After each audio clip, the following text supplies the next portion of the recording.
Hello guys, today I've got Samsung Galaxy Z Fold 8 and I'm going to show you how to use dual recording with cover screen preview. So, at first you need to open your camera application, and here I'm going to show the first way when your screen is unfolded. When your screen is unfolded, at first you need to tap this button right here below your camera actually. You will enable cover screen preview. After doing that, tap this 4 squares right here.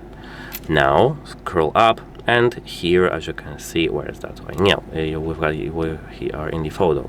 Here in the video, you need to tap these 3 squares, and here scroll up.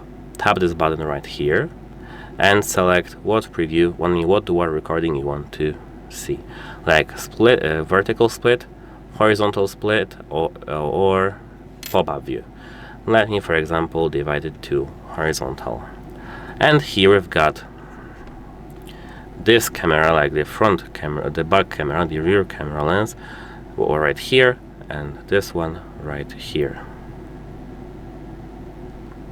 Or if we close our phone, we can use this camera and this camera. These are our 2 actually possibilities. Bye.